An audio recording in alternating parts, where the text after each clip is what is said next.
Hello friends. तो movie start होती है तो हमें एक लड़की को दिखाया जाता है जिसका नेम आयरलन था। वहाँ की पुलिस उसे एक जगह पर लाकर छोड़ देती है। दरअसल यहाँ पर क्रिमिनल्स रहा करते थे जिन्हें अमेरिकन सोसाइटी एक्सेप्ट नहीं करती थी। ये जगह दो हिस्सों में बटी हुई थी। इसमें से एक जगह का नेम कंफर्ट था और दूसरी वो जगह थी जहाँ पर कैनिबल्स रहा करते थे। आयरलन को क्योंकि वहाँ पर रेगिस्तान के अलावा कुछ भी नजर नहीं आता तो वो कुछ देर चलने के बाद थक जाती है और एक कार में आराम करती है। लेकिन तभी पीछे से एक गोल्फ कार आती है। आयरलन इनसे बचने के लिए भागती है लेकिन वो उसे पकड़ लेती है। ये दोनों औरतें थी जिन्होंने आयरलन को पकड़ा था। यहाँ ये लोग अपनी सेहत का बहुत ख्याल रखते थे। तभी हम देखते हैं कि जो लेडी आयरलन को यहाँ पर लेकर आई थी वो उसका एक हाथ और एक पाँव काट देती है और उसे पकाने के लिए ले जाती है। दरअसल ये लोग कैनिबल्स थे जहाँ आयरलन पहुंच चुकी थी। क्योंकि यहाँ पर खाने के लिए चीजें बहुत कम थी इसलिए यहाँ के लोग अब कैनिबल्स बन चुके थे। वहाँ सिर्फ आयरलन ही नहीं थी बल्कि उसके जैसे और भी बहुत से लोग थे जिनके हाथ और पाँव काटे हुए थे और इन कैनिबल्स ने इन्हें बांधा हुआ था। दरअसल ये लोग जरूरत के मुताबिक थोड़ा थोड़ा करके इंसान को खाते थे।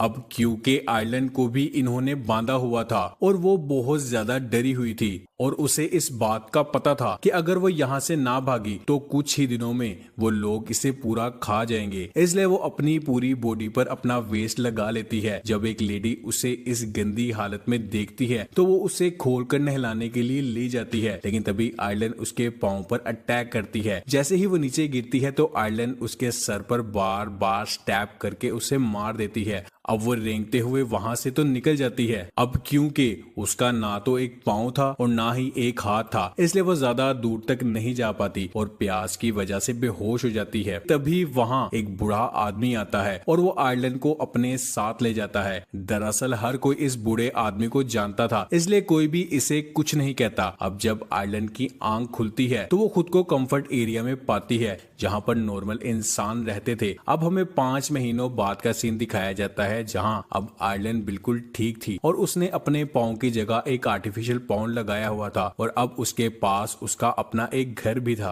अब क्योंकि इस प्लेस का नेम कंफर्ट है इसलिए यहाँ पर हर चीज अवेलेबल है। यहाँ पर मेडिकल इक्विपमेंट है, यहाँ पर शॉप, स्पोर्ट और हर तरह की चीज अवेलेबल है। इधर हम कैनिबल कम्युनिटी में मियामी मैन नेम के एक आदमी को देखते हैं जो कि एक बहुत अच्छा आर्टिस्ट है और वो अपनी बेटी हनी और वाइफ मारिया के साथ रहता था और यहाँ वो अपनी बेटी का स्केच बना रहा था। अपनी बेटी का स्केच बनाने के बाद वो एक लड़की के पास जाता है जिसे उसने कैद किया हुआ था। वो उसे मार देता है और रात में उसका डिनर बनाकर उसे खा लेते हैं। वही आयरलन को अपना हाथ और पाँव बहुत ज्यादा याद आते हैं। वो सोचती है कि अगर उसका हाथ और पाँव सलामत होते तो कितना अच्छा होता। उसे कैनिबल्स पर बहुत ज्यादा गुस्सा आता है कि क्यों उन्होंने उसके साथ ऐसा किया। अब वो कैनिबल्स को मारना चाहती थी इसलिए वो कंफर्ट से निकलकर बाहर आ जाती है। इस तरफ मियामी मैन की बीवी अपनी बेटी हनी के साथ कबाड़ में सामान इकट्ठा कर रही होती है। तभी आयरलन उन्हें देख लेती है। यहाँ मारिया से कहती है कि मैंने तुम्हारा क्या बिगाड़ा है, मुझे जाने दो। लेकिन आयरलन उसे शूट कर देती है। दरअसल उसका कसूर ही ये था कि वो कैनिबल थी। मियामी मैन की बेटी को कुछ समझ नहीं आती कि ये सब क्या हो रहा है। आयरलन को उस पर रहम आ जाता है और वो उसे अपने साथ कंफर्ट में ले जाती है और वो बूढ़ा आदमी उन्हें देख रहा होता है। आयरलन जब कंफर्ट में जाती है तो हनी को एक खरगोश पसंद आता है तो आयरलन उसे खरीद कर दे देती है। इधर मियामी मैन अपनी वाइफ और बेटी के लिए बहुत परेशान था और उसी कूड़े के ढेर के पास जाता है तो उसे अपनी वाइफ की डेड बॉडी मिलती है। लेकिन वो देखता है कि वहाँ हनी नहीं थी।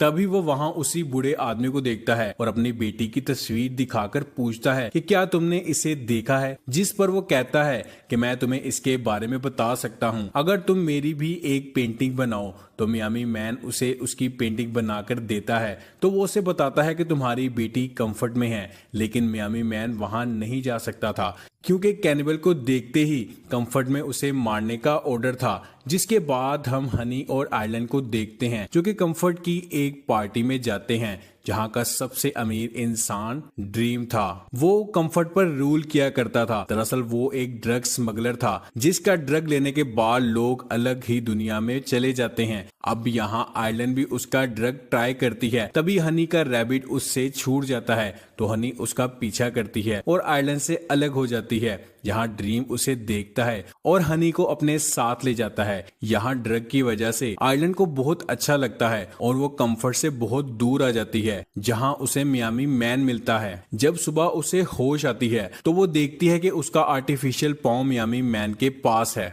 मियामी मैन उससे अपनी बेटी के बारे में पूछता है, लेकिन आयरलन यहाँ झूठ बोल देती है कि उसे नहीं पता कि वो कहाँ है। अब क्योंकि मियामी मैन कंफर्ट में नहीं जा सकता था, इसलिए वो आयरलन के साथ एक सौदा करता है कि अगर वो हनी को कंफर्ट से ढूंढ कर ला देगी तो मियामी मैन उसे छोड़ देगा, वरना वो किसी भी तरह उसे ढूंढ कर मार देगा। अब क्योंकि आयरलन के पास कोई रास्ता नहीं था, इसलिए वो मियामी मैन की बात मान लेती है। अब वो लोग कंफर्ट की तरफ जा ही रहे होते हैं कि तभी उन्हें एक कैनिबल मिलता है जो मियामी मैन से कहता है कि तुम मुझे आयरलन का पैर खाने के लिए दे दो तो मैं तुम्हें इसके बदले फ्यूल दूंगा। और इसी के साथ वो उससे ये भी कहता है कि अगर वो ऐसा नहीं करेगा तो वो उसे भी मार देगा। अब मियामी मैन उसकी बात मान लेता है और आयरलन को उसके हवाले कर देता है। जैसे ही वो आदमी आयरलन को ले जा रहा था कि तभी मियामी मैन पीछे से उस पर अटैक करके उसे मार देता है। अब उसकी बाइक, पानी और फ्यूल भी अपने पास रख लेता है और साथ ही जाते हुए उसका भी हाथ काट लेता है। अब जब ये लोग जा रहे होते हैं तो तभी तूफान की वजह से इन्हें रुकना पड़ता है और जब तक तूफान रुकता है तब तक रात हो चुकी थी, इसलिए मियामी मैन गुफा में आग लगाकर उस हाथ को खाने की तैयारी करता है। यहाँ हमें पता चलता है कि मियामी मैन सिर्फ 16 साल का था जब वो अमेरिका में इलीगल आने की वजह से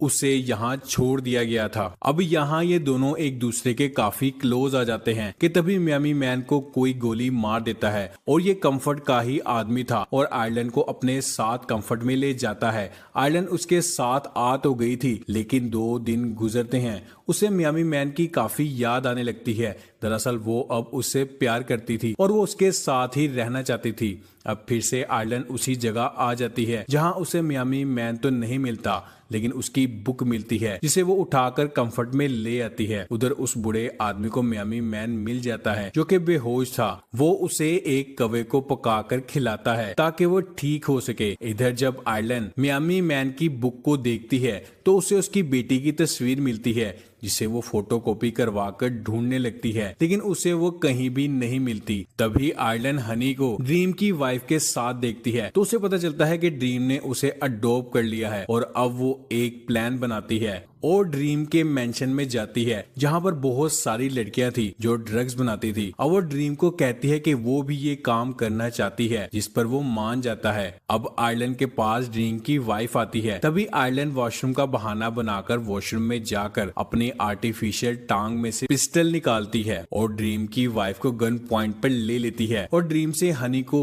देने के लिए कहती है। क्योंकि उसने ड्रीम की वाइफ को पकड़ा था इसलिए उसे हनी को छोड़ना ही पड़ता है। अब यहाँ आयरलन हनी के साथ कंफर्ट से निकलने के बाद ड्रीम की वाइफ को छोड़ देती है और आगे बढ़ जाती है, जहाँ रास्ते में उसे मियामी मैन भी मिलता है। अब वो हनी को मियामी मैन को दे देती है और यहाँ वो मियामी मैन से कहती है कि मुझे भी अपने साथ ले जाओ, मैं भी तुम्हारे साथ रहना चाहती हूँ। जिस पर मियामी मैन कहता है कि मैं जहाँ से हूँ वहाँ तुम्हारा जिंदा रहना बहुत मुश्किल है और कहता है कि कंफर्ट ही तुम्हारे लिए सही है। तभी हनी कहती है कि उसे बहुत भूख लग रही है। तभी मियामी मैन उसी के खरगोश को पका देता है और अब वो तीनों साथ में थे और इसी के साथ इस मूवी का एंड हो जाता है।